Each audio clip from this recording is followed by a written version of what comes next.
Tonight, time is running out to find a submersible that vanished deep in the Atlantic. This is a complex search. The frantic search, the near impossible rescue. Even if we find them, if they're down there, we have no way to get them back up. And the growing questions about the sub's safety. A search and rescue in this country is now a recovery mission. A crashed military helicopter, a base in mourning. It's a very emotional day for us. WestJet says its customers will still get low-cost seats. We put your questions to the CEO. The same competitive fares we see now with Swoop, that will be continued. In the end, the market makes the prices. This is The National with Chief Correspondent Adrian Arsenault. Tonight, for search crews, the task is monumental and time is short for even a chance to rescue 5 people lost somewhere in a vast, remote patch of ocean 600 kilometers off the coast of Newfoundland. A British adventurer, a French explorer, a prominent investor and his teenage son, and the CEO of the tour company they've all entrusted their lives to bolted inside a submersible the size of a van with less than 2 days of oxygen left. They were exploring the famous wreckage of the Titanic, but as the hours tick by with no sign and no word, there's growing fear this expedition could also end tragically. Kayla Hounsell has the latest on the search. These are the last known images of Titan, taken as it was launching Sunday morning, now lost in the North Atlantic with 5 people on board. In the dark, they're shivering cold, and they are having to control their breathing to breathe as little as possible, to rest. But no one knows where they are. They were headed for the Titanic wreck, 685 kilometers south of St. John's. An extensive and complex search has been underway since the Titan lost all communication with the ship that launched it. To date, those search efforts have not yielded any results. More aircraft, U.S. and Canadian, are arriving in St. John's to help, but they're searching for a capsule just 7 meters long and under 3 meters high, around the size of a minivan, and possibly 4,000 meters below the surface. If you were to find the submersible at this moment, would that give you enough time to save these 5 people on board? Yeah, I don't know the answer to that question. What I will tell you is we will do everything in our power to effect a rescue. The Titan set out with an estimated 96 hours of air. As of mid-afternoon, there were around 40 hours left. CBS correspondent David Pogue made the same voyage last year, among those bolted inside the Titan from the outside. You do sign quite a waiver. It is paragraph after paragraph, literally outlining all the ways that you could die. Hi, my name is Stockton Rush. I'm the CEO and founder of OceanGate. The sub's owner is among those lost at sea. In a breach of contract lawsuit, the company's former director of marine operations claimed he was fired after raising concerns about the sub's safety. Rush previously said passengers knew the risks. Also on board this time, British billionaire Hamish Harding, French explorer Paul-Henri Nargeolet, and Pakistani businessman Shahzada Dawood and his son. At this point, families need to prepare themselves for bad news. Kayla, nothing about this is easy. What do we know, though, about what could have happened down there? Well, Adrian, experts say there are a number of possibilities here.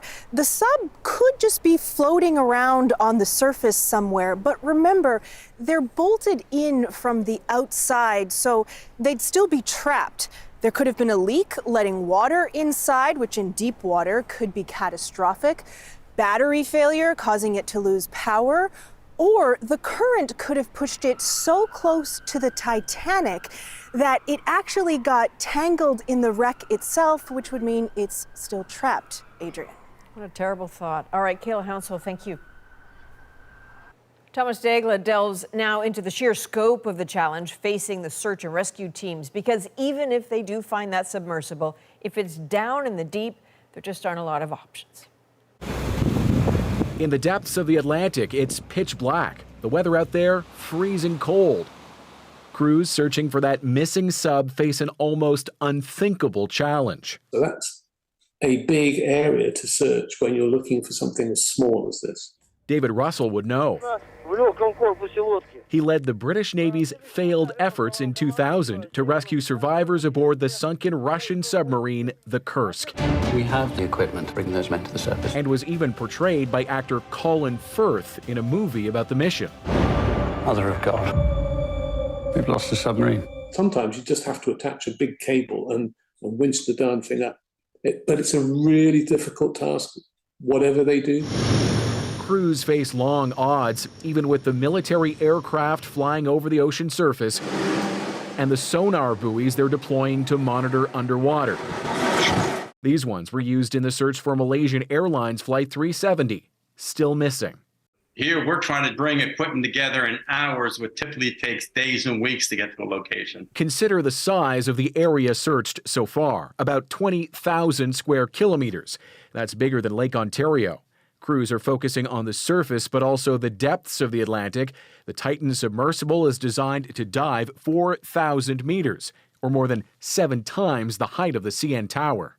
I think it was going to be almost impossible to effect a sub-to-sub rescue. On that day, a Canadian Coast Guard ship... There's still some hope. 50 years ago, the Canadian Coast Guard ship John Cabot helped to rescue the Pisces 3 submersible. The crew was saved with only 12 minutes of oxygen to spare. We know more about the moon surface than the bottom of the ocean because we just haven't surveyed it. So that's a big issue. There's no telling what obstacles crews may encounter. To find the Titanic, it took more than 70 years. Thomas Daigle, CBC News, Toronto. Coming up a little later, we talk with one of the first divers to explore the Titanic wreck about the challenges that sub and rescuers are up against. Now to Eastern Ontario, where a search and recovery effort is underway after a Chinook helicopter crashed overnight. 4 Canadian Armed Forces members were on board for a training exercise. Kate McKenna is in Petawawa tonight. Helicopters, boats, and dozens of helpers, all taking part in a Herculean effort that the Department of National Defence is now calling a recovery mission. The fact is, there will be a thorough investigation. There will be answers to give, but right now we're focusing on notification of families and support. Authorities confirm a Chinook helicopter like this one crashed last night. 4 military members were on board, 2 were taken to hospital.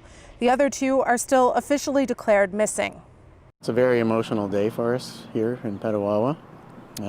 First and foremost, our thoughts go out to the crew members of the helicopter, their families, all of the members of 450 Squadron, and all of the members here on Garrison Petawawa. The crash happened in the Ottawa River, not far from where the helicopter took off. The Department of National Defence says the Chinook's crew was doing a training exercise just after midnight. The aircraft operating at that time of night is doing training on night vision goggles. This retired Major General says an investigation will follow, but the Chinook has a reputation for safety. In Canada, this aircraft has a stellar safety record, and I think that this is an interesting anomaly, and I'd be looking forward to the rationales behind this. The only squadron that flies the helicopters is here in Petawawa. The news of the crash is sending waves of grief through Canada's Air Force from sea to sea. I think on the part of those who get into airplanes every day and away they go, thinking that they will have an equal number of landings to takeoffs, as we say. It's okay, we're talking about a really big loss for such a small, tight-knit community.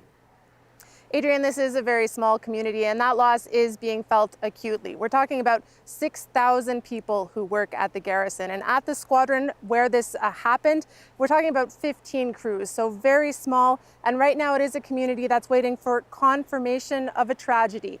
Now, authorities are asking people to stay away and let the search teams do their work. They're asking people to stay away from the Ottawa River where the main search is happening. But for now, all that these people can do is wait for that search to happen. Terrible. All right. Thank you, Kate. Kate McKenna in Petawawa, Ontario. The 15 people killed in the crash near Carberry, Manitoba will be named on Thursday. 10 others remain in hospital, including 5 in critical care. A bus carrying mostly seniors from Dauphin was struck by a semi while trying to cross the Trans-Canada Highway.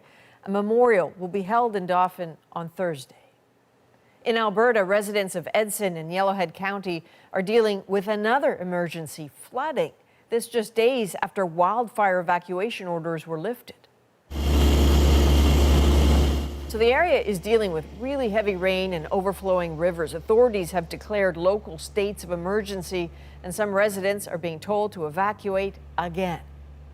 Former U.S. President Donald Trump now has a federal court date. Trump's trial on charges he kept highly secret government documents, some allegedly shown here in his bathroom, and that he obstructed justice, is set to begin on August 14th. But legal experts warn that because of complexities of the case, that date could easily be pushed back. Well, when it comes to Donald Trump's significant legal troubles, supporters will often respond with, but what about Hunter Biden? The son of the current U.S. president, long accused of wrongdoing by the political right, has now pleaded guilty to 2 tax misdemeanors and a firearms charge. Katie Simpson has a reaction. I want to hear directly from the experts. U.S. President Joe Biden could barely finish his opening remarks at a tech summit before questions flooded in. So I'd like to ask the press to leave the room. Thank you for coming in. Smiling through the awkward pain of the moment that hurts him both politically and personally. I'm very proud of my son. In a deal with the U.S. Department of Justice, Hunter Biden is pleading guilty to 2 misdemeanor charges for failing to pay his taxes on time in 2017 and 2018, a total of $100,000 each year. A third charge related to buying a gun while a drug user will not be prosecuted under the agreement. I think Hunter feels happy to move on with his life and his recovery. Biden will likely get 2 years probation instead of jail time and will be required to stay sober. He's been open about his addiction struggles, discussing his challenges on CBC Radio's The Current in 2021. I was in a really dark place, not just with the physical destruction that amount of drinking was doing to my body and my brain, but also an incredibly deep depression. Without evidence, Republicans say President Biden's son is getting special treatment. Good morning, Mr. Speaker. Comparing his deal to the far more serious charges Donald Trump is facing. If you were the president's leading political opponent, the DOJ tries to literally put you in jail and give you prison time. If you are the president's son, you get a sweetheart deal. They are continuing to claim the justice is being politicized. This political analyst says the Republican argument is undercut by the fact a fellow GOP member led the Biden investigation. Well, if he's getting a sweetheart deal, then the Republicans appointed by Trump seem to be in on it. Hunter Biden's problems are far from over. Congressional investigations into his business dealings continue, and Republicans are vowing to ramp up those probes. Katie Simpson, CBC News, Washington. With WestJet getting rid of its low-cost airlines Sunwing and Swoop, many travelers are worried about how much more they will have to pay. So Sophia Harris took those concerns directly to WestJet's CEO. Amber Murray loves taking her family on trips. She said the vacations were affordable because she got cheap flights with ultra-low-cost carrier Swoop. $99 to Las Vegas, $149 to go to Cancun. But she worries about future travel now that WestJet plans to fold Swoop into its main operation. My fear is that those vacations will stop. It's not going to be affordable anymore. WestJet is also integrating Sunwing Airlines, a discount leisure carrier it purchased in May. Of course, it's good news. WestJet CEO says there's nothing to worry about for Swoop or Sunwing passengers, because Sunwing vacations will remain intact and low-cost Sunwing and Swoop-type fares will be available on various seats across WestJet's entire fleet. Nothing is lost. It's actually broadened, because instead of selling super low fares on 16 airplanes, we're going to sell super low fares on 180 airplanes. But Murray isn't convinced. I don't believe it. And neither does this travel writer. He says WestJet may provide Sunwing and Swoop passengers with more reliable service, but reduced competition generally means higher prices. Given that all three will be consolidated over a period of time within the WestJet family, there really is no incentive for WestJet to scrap hard and bring low prices to their consumer base. Nothing is going away. CBC News tried to nail down a price guarantee from WestJet. Are you saying that the same competitive fares we see now with Swoop, that will be continued? In the end, the market makes the prices, but it has always been our ambition and remains our ambition to offer very competitive fares. So it's still up in the air whether we'll see the same deals. WestJet plans to integrate Swoop by the end of October. Sunwing's amalgamation won't begin until next year. Sophia Harris, CBC News, Toronto. French police searched the Paris 2024 Olympics headquarters in connection with corruption allegations. The raid is part of investigations into accusations of embezzlement of public funds and favoritism. Police also searched the headquarters of the body responsible for the construction of Olympic venues. The IOC says Paris 2024 is fully cooperating with the investigation. Well, tonight, officials in Sudan are calling for an international investigation into violence in Darfur, saying it is a return to genocide. Since fighting erupted 2 months ago, more than 2.5 million people have fled the region. 3,000 people have been killed, 6,000 others wounded. Now, Canada is announcing another $40 million in aid. Still, concern is growing for the Sudanese community in the country. Jennifer Yoon introduces us to a man who hasn't heard from his family in weeks. Sorry, the number you dialed is currently out of coverage.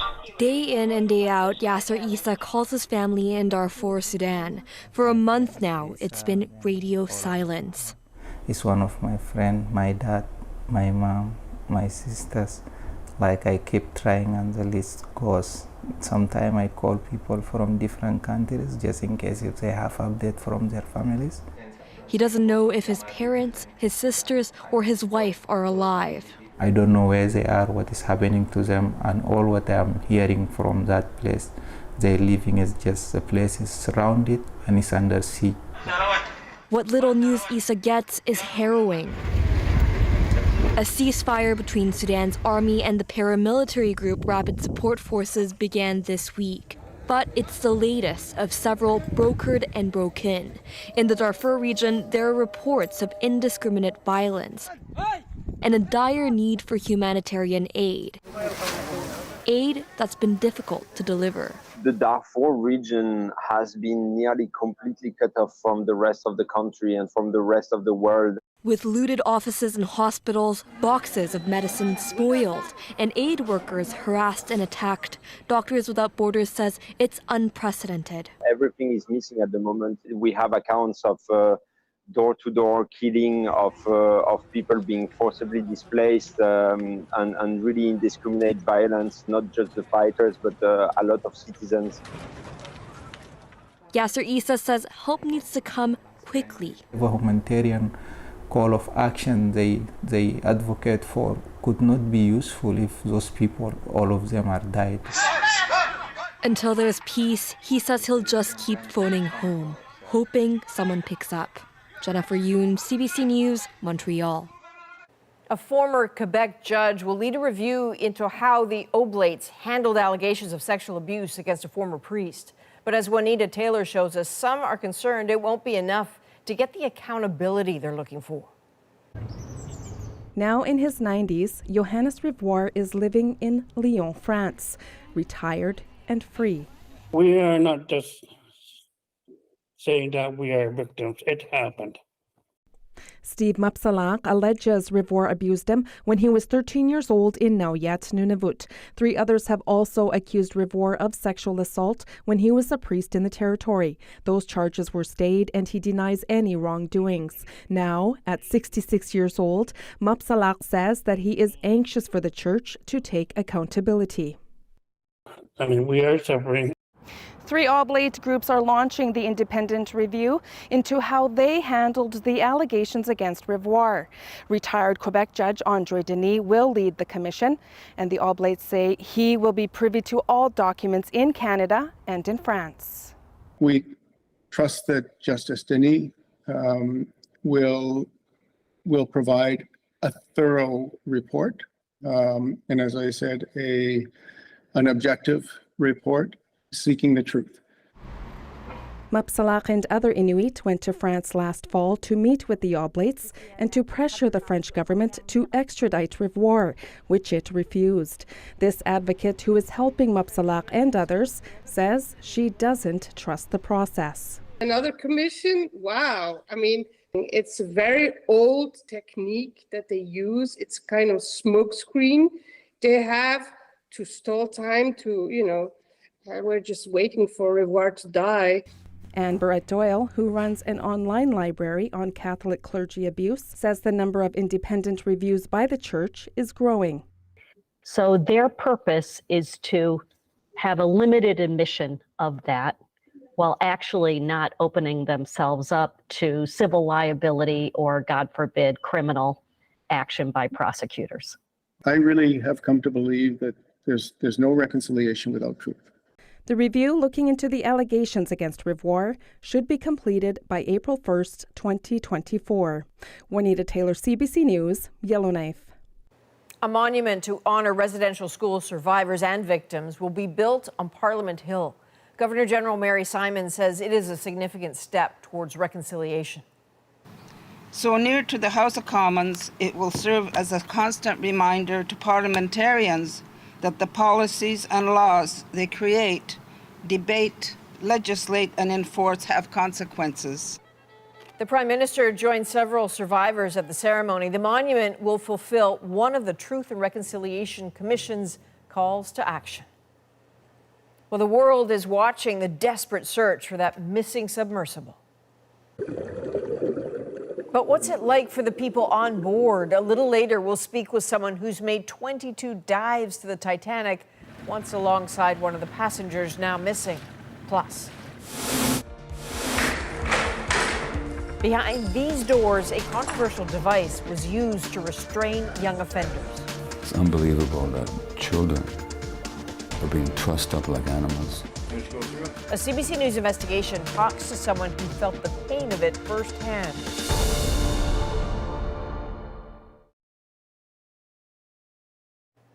Well, educators and parents have probably seen it for a while, but now it's on the radars of their high school students, grade inflation. And when it comes to certain post-secondary programs, the higher marks have created some sky-high expectations. Mike Crawley looks at the downside of the buildup. Schulich at York. Tyson Hamilton has his future in his hands. This was Western Social Science. A stack of offers from Ontario universities. Business at Laurier, Business and Computer Science at Laurier, Commerce at Guelph. Hamilton was student council president of his high school. His grade 12 average, a spectacular 96. Yet he was rejected by the commerce programs at the University of Toronto, McMaster, and Queen's. If a 96 isn't good enough, what is? Is everyone just going to be getting 100 averages to get into these programs? The proportion of Ontario grade 12 students with A+ marks is in fact growing. High school averages overall rose steadily but gradually through the 2010s, then shot up dramatically when the pandemic hit. It's really a sharp increase during the COVID years. This researcher tracks achievement in Ontario's largest school districts. Perhaps marks in the early COVID period may have been part of what teachers used to really encourage and support students. And that strategy may have worked. It worked because the number of Ontario students going on to university increased during the pandemic, unlike in the U.S. It's the end of the year at Northview Heights Secondary, Jeffrey Ocero's final day of high school. By the end of the midterms of this semester, the second semester, I had a 92% average. Not good enough to get into several top programs, including Western University's Ivy School of Business. Western Ivy that one was just a stab in the heart, because that one, it's like I have so many people around me just giving me such, high expectations. If a student's high school grades are inflated, universities warn that first year can be a rude awakening. I think it can be difficult for students who didn't realize that maybe their grades were not an accurate reflection of their preparedness. Ocero does have a spot at Western this fall, just not in the program he'd hoped for. Mike Crawley, CBC News, Toronto. Well, time is running out for the 5 people on board the Titanic submersible. Cut off from the world, trapped in what is essentially a tube half the size of a bus. More more about those claustrophobic conditions just ahead. Plus, what's it like to see this? Shocking, honestly. As a young offender, he says he was repeatedly subjected to something called the RAP. It's a method of restraint that critics say should be outlawed.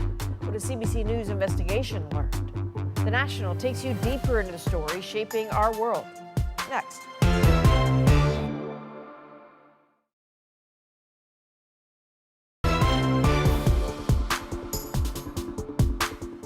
So let's go back to this event that is gripping the world. The search for a Titanic-bound submersible now lost and running very low on air. With so many risky variables involved, from the depth to the pressure, it's not hard to imagine how frightening things must be. But Dick Barton doesn't have to imagine. He knows. He was the first British diver to get to the Titanic wreck. So, Mr. Barton, thank you for spending time with us. You have made multiple trips in a submersible to that Titanic wreck. I gather it takes around 2.5 hours to get down there. Can you take our viewers on that journey? What is it like to be in one of those subs as it goes down?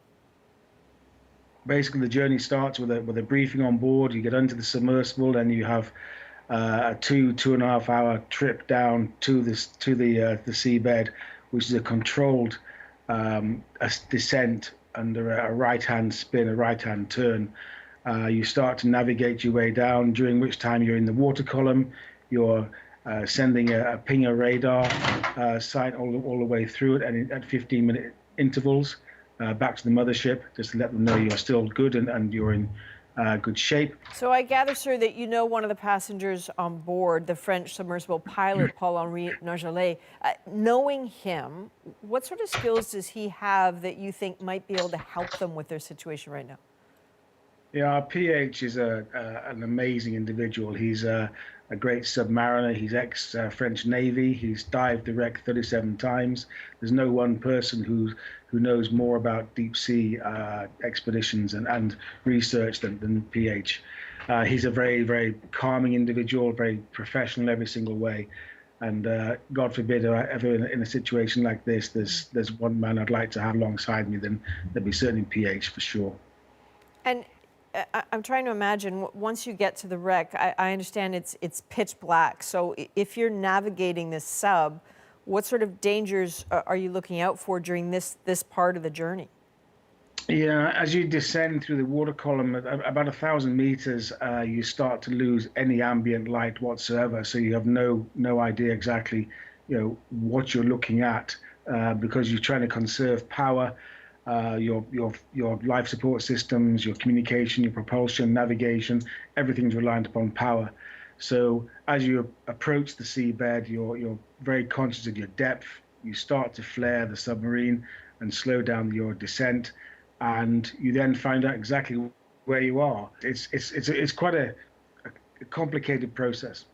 And you talked about power. I would imagine if you lose power, and this is all conjecture, we don't know what happened, but if you lose power, how does that affect your descent? Like, what happens to you in that moment?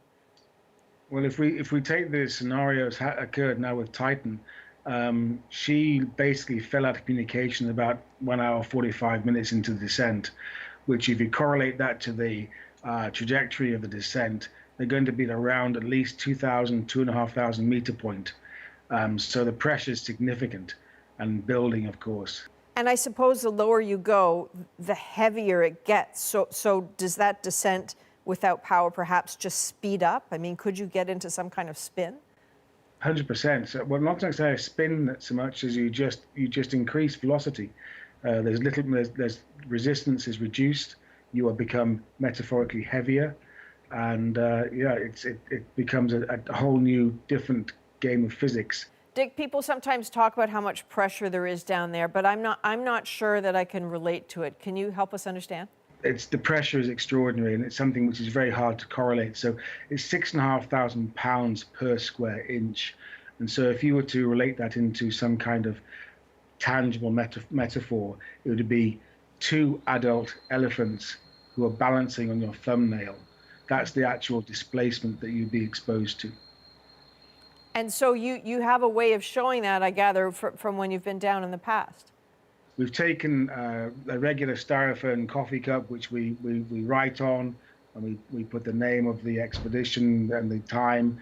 We fill this with a just tissue paper, and that's then strapped to the outside of the submersible in a net bag.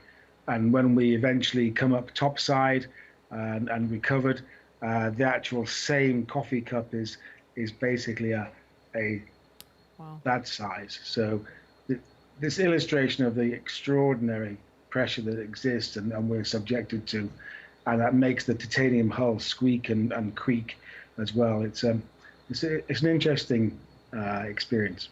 So I cannot imagine the stress of what it's like for them down there, cold, dark, in such close quarters. I also can't imagine the stress of what it's like for you, knowing someone down there and having been down there. And I am curious what questions you have at this point.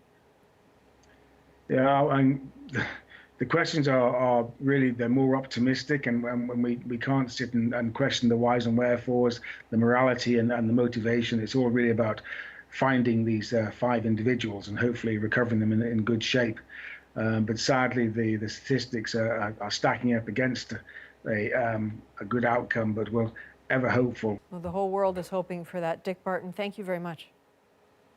Thank you. Still ahead, treating young offenders and the questions raised about a restraining tool known as the RAP. I think it should be completely outlawed.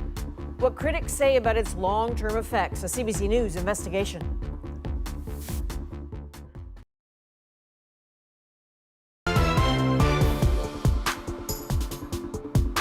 When Canada changed its Youth Justice Act some 20 years ago, one goal was reintegrating offenders. Experts say a key to that is how they're treated while detained. Well, tonight we have an exclusive look at one controversial tool of restraint. It's called the RAP. It is still allowed in some provinces, and it's been used on kids as young as 14. We know this because investigative reporter Jorge Barrera got access to video and to the young person it shows. Seeing and hearing it now as an adult disturbed Matthew Michel. A warning, you may find it disturbing as well. Lay down on the ground, put your hands behind your back, and do it now. Okay, are you guys ready?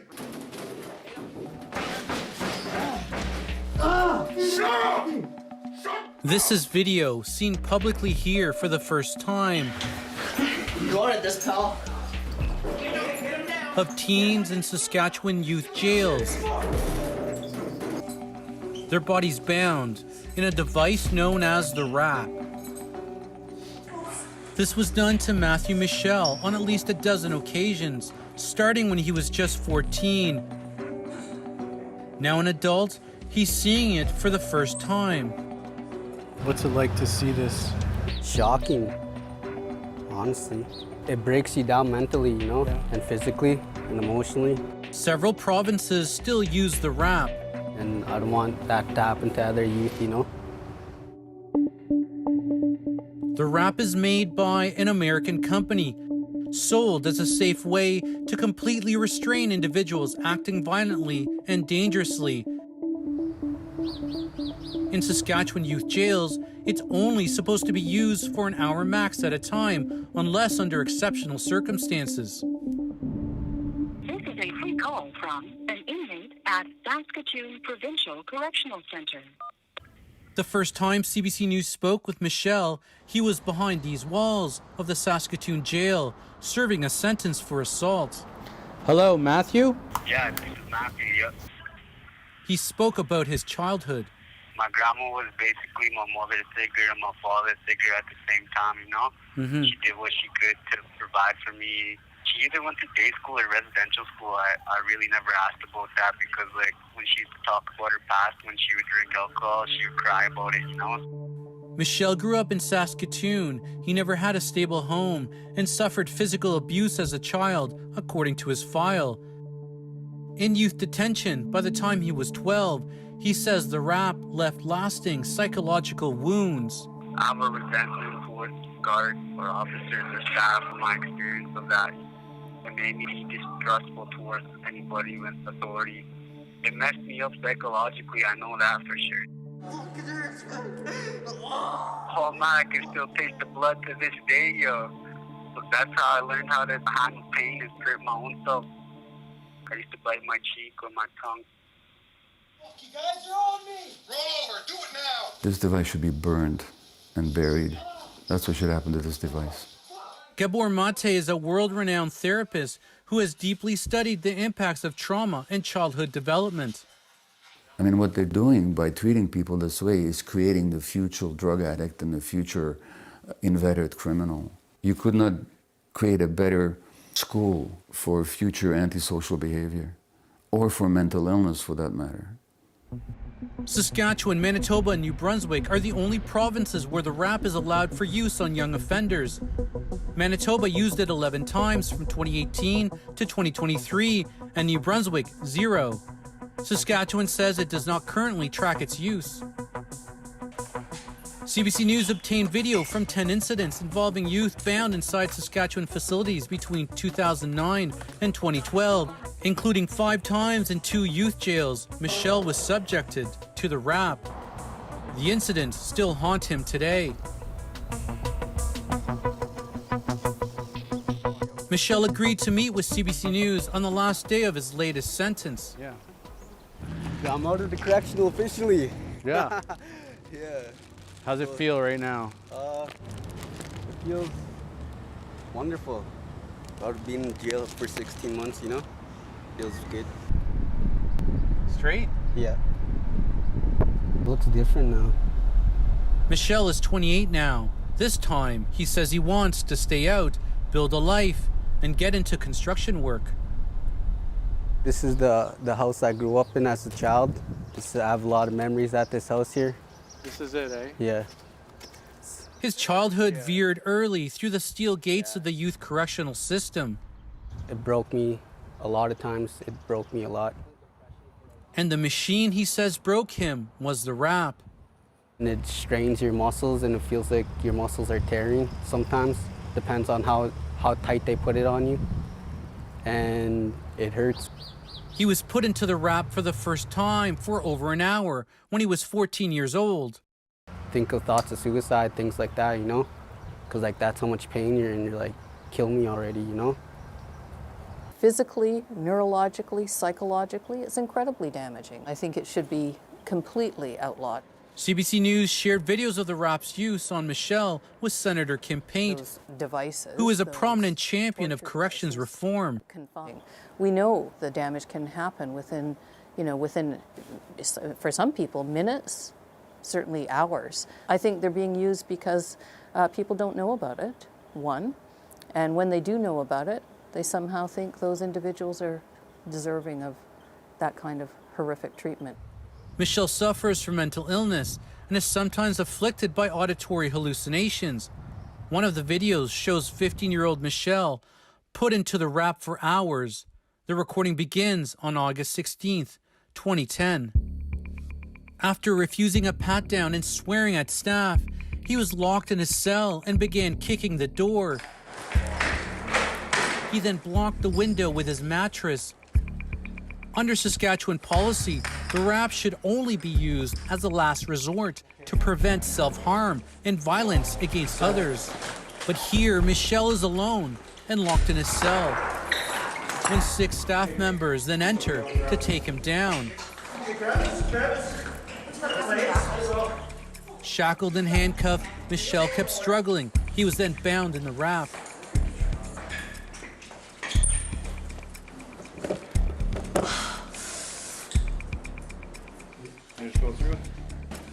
Staff carried him to another room. Are you okay? Don't go to sleep. I want you to stay awake. I want you to stay awake. Because if I'm going to be awake, you're going to be awake.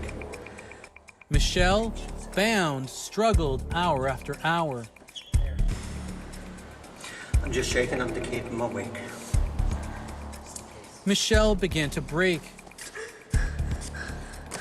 Fucking strangle me, fuck man. Kill me already, fuck. Subject is crying. That's the noise he is crying. Now he's settling. I'm not fucking crying, man. I'm fucking trying to fucking stop myself, freaking myself to death. You put yourself into this, Matthew. You really did. So just gotta settle down. You're okay. You really are. I'm Checking on you. A spit hood then placed over his head.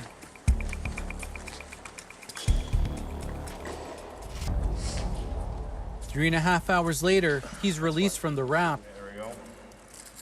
Thank you for showing me the proper usage of the cuff keys. The Saskatchewan government investigated its use of the wrap on Michelle. In a 2020 report, it said staff did nothing wrong and followed correct procedures under provincial policy in all 12 incidents. These are videos that we obtained of you being put into the wrap. So have you ever seen these before? Michelle agreed to watch video of himself as a teenager bound in the wrap. It's hard to see yourself put in something you despise so much, you know? It really breaks your spirits, you know, and just watching that it's hard. The Saskatchewan government admits Michelle was put in the wrap at least 12 times as a youth, once for headbutting a staff member. But Michelle says it happened at least 50 times over several years. You know what a good analogy is? Abu Ghraib prison in Iraq. Except these are kids. Kids. Traumatized kids. My heart is breaking. That's what's happening. It's unbelievable. It's unbelievable that human beings, children, are being trussed up like animals to be slaughtered. It's something that traumatized me throughout my youth years and my adult years. When you say traumatized, tell me what that means in terms of the wrap and you. It means that it's something that played a big factor in my life that still haunts me to this day. If you were never put in the wrap, do you think your life would have been different? I believe, yes, it would be. I don't think I fully healed from that. I think they just broke me and I was left broken. And now I'm on the process of going on a healing journey, finding my life and building it, you know?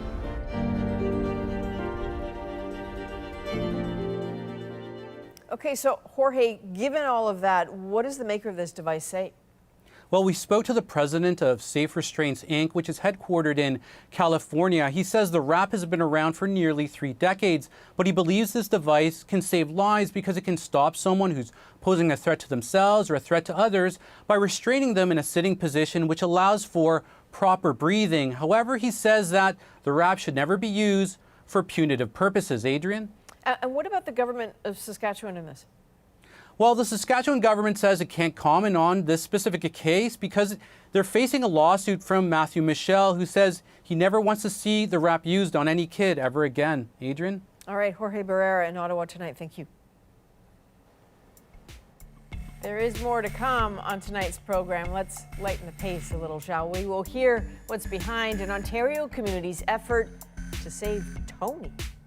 Everybody knows that you turn at Tony. Tony, the beloved landmark, why he needs saving? Our moment is coming up.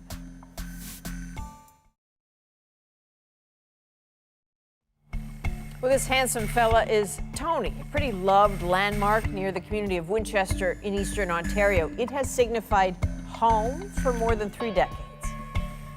But Tony's owners decided to move, and they sold the concrete and fiberglass horse, and now the community wants it back. The mission to rescue Tony is our moment. Turn, left at the horse. Everybody knows that you turn at Tony. If you go past the horse, you've gone too far. It started with the Facebook post of Tony being sold and removed on the trailer, and that, as well as the community, I was very saddened by it. He's a big part of our community, has for years and years and years, was like a beacon in a way. I was always, oh, there's Tony, okay, I'm getting closer, I'm almost home. I didn't even learn the name of the road at the crossroad between 43 and the crossroad until today. I mean, anybody and everybody used Tony as a landmark. So we're just trying to raise the funds to buy Tony from the current seller. And I know what Tony meant to me, and I know I've met so many like-minded folks along the way that feel the same way. So we're gonna try. That's all we can do. Well, geez, Canada, you work fast. An anonymous donor has already come through with more than $2,000. So this campaign has reached the goal. Tony's in safe hands. He'll be picked up tomorrow, new coat of paint, as you do, and he'll be just fine. He'll still be there. That is a national for Tuesday, June 20th. Thank you for watching. Have a good night.